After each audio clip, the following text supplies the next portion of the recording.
Hey guys, welcome back to my channel. Today's video is all about heat-proof, sweat-proof, everything-proof makeup, something you can rely on and still have longevity with throughout the day and not worry about it melting off. Obviously, it's not a crazy makeup tutorial. It's really just about the products and how you really can get their best usage. So if you want to see how to get long-lasting heat-proof makeup, then just keep on watching.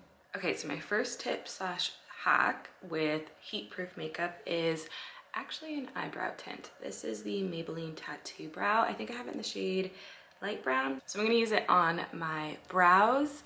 I'm gonna use it as an eyeliner. It's not gonna be like opaque like an eyeliner would, but it's gonna create a shadow, almost like an extra eyelash flick at the sides of your eyes, and also lip liner. I'm gonna concentrate my brow tint mostly at the outer corner of my brows, just because I don't feel like I need a lot of color or depth in the front. So genuinely, just like that, same on this side. You're gonna sweat, whether you're oily or not, you're gonna sweat, and that pulses through your skin and can really disrupt the layers of makeup. So keeping it super minimal is very, very key. So having a tint in areas where you don't need added product can really save you from having your makeup sweat off or even wiping your makeup off. It will just stay. Okay, a little bit at the outer corner of my eyes. You can see how minimal that is. And even right now, it looks a lot more in depth than it's going to be whenever I peel it off. It's going to be like the most faint little shadow, but it really does make all the difference. Okay, this one is not going to be for everyone, but if you love to line your lips, which I do because my lip color is not very intense, so you can't really see the shape of my lips unless you line them. Take this and you're going to put it just where you would line your lips, and then also fade it in at the side so then it doesn't look too stark. Obviously this looks intense. We're gonna let it sit for a bit, trust the process. Let's move on to our base. I'm gonna mention this multiple times. More makeup just leads to more melting and mess of makeup. So if you want to be really specific and intentional with the products you do put on your face, starting with a good long-lasting primer. You guys know I'm not the biggest primer fan, but when it comes to heat, you do need something that's gonna just create a little bit more of a tacky base for your makeup to stick to. This is the Urban Decay one. I think it's a little bit more hydrating and glowy. I do have the Milk Hydra Grip, and I don't know if it's because I've not used it in a long time, but anytime I put something on top of it, it pills really bad. I've already put down my skincare and I wear SPF 50. That's a non-negotiable for me, but if you haven't put SPF on, put it on before this step. I honestly would be okay just going straight to some concealer, a little bit of bronzer and blush, but I do want to show you what bases are kind of appropriate for heat if that's something you're into. So I like to mix anything really glowy into my base just because it's gonna reduce using a highlighter after. Absolutely obsessed with the e.l.f. Halo Glow in the shade 4. And lately I've been loving these little Summer Friday Sheer Skin Tint in the shade 4 as well whenever I have a tan. Mixing it together, it's super lightweight on the skin, gives a little bit more coverage than obviously bare skin, and it's just the most beautiful finish together. Now I'm blending this out with a damp beauty sponge because it's going to pick up any excess product. Obviously, if you want a little bit more fuller coverage, you can use a brush and stipple it on.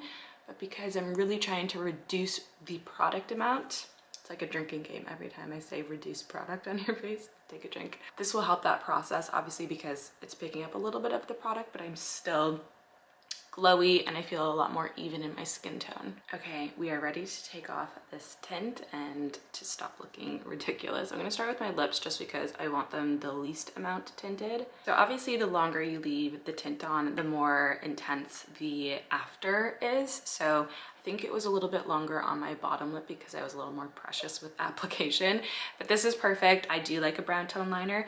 You can take the auburn shade. I think there's like a more reddy tone tint if you want a little bit more of that warmth. I'm gonna go on to my eyebrows next. That's my eyebrows done. So now having that little bit of tint at the outer corner here makes all the difference. I don't have to fill in my brows.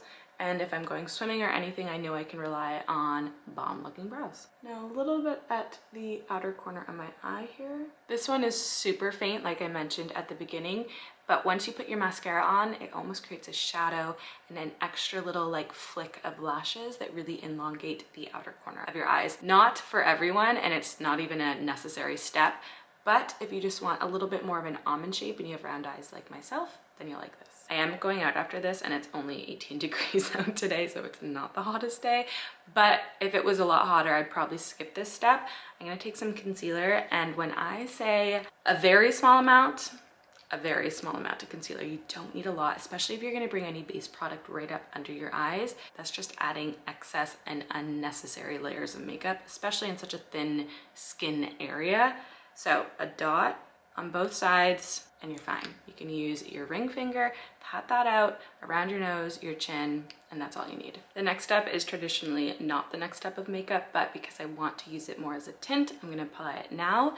It is the Huda Beauty lip blush. You can obviously wear it as a lipstick, but it does tint your lips over time, I think 10-15 minutes.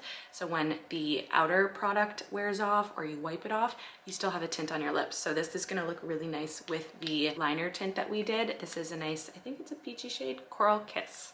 So I'm gonna apply this really quickly, and then I'm gonna keep it on for the rest of the video, and then I'll take it off so then we have a nice little tint of lip at the end. I'm feeling a tad one-dimensional on my face. I'm gonna take some cream bronzer.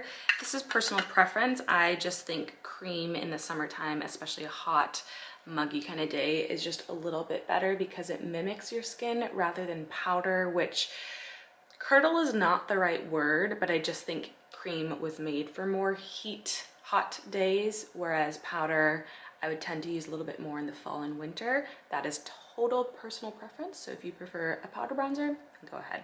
I'm gonna take a very small amount of cream blush. This is Summer Spice, one of the new 4 More multi-purpose sticks launching from Pearl Beauty. Literally a week, I don't know when this is going live, a week maybe tomorrow, June 29th. It is a beautiful warm terracotta shade, so I'm gonna use it on that same brush and just put it at the outer high areas of my cheekbone, and it's just gonna really bring everything together. Again, it's a cream product, so I prefer it in the summer, and it has that beautiful warmth, so it really ties in the coral color on my lips. We're almost there. I'm gonna take a mascara. If you really love a waterproof mascara, I don't think I've ever found one that I absolutely adore, just because I find they don't make my lashes look the greatest. So I'm gonna take a tubing mascara, but any mascara you love that you can rely on in the heat, definitely use. The last step I'm gonna do, the second last step, is a little bit of translucent powder. Now this is going to come with me in my makeup bag because it is incredibly lightweight and non-cakey, so I can reapply throughout the day. I'm using translucent just because I don't want to add any extra coverage with one of the color powders. This is truly just going to minimize the look of my pores and reduce the oil. Now the last step, some setting spray. If you really want to, after every base step, you can apply some setting spray for extra reassurance. I'm taking the Charlotte Tilbury setting spray because it's my absolute favorite. Gone through another full-size bottle here. I need to repurchase one. Okay, I've taken off the lip blush, so now it's just truly a stain, nothing on my fingers.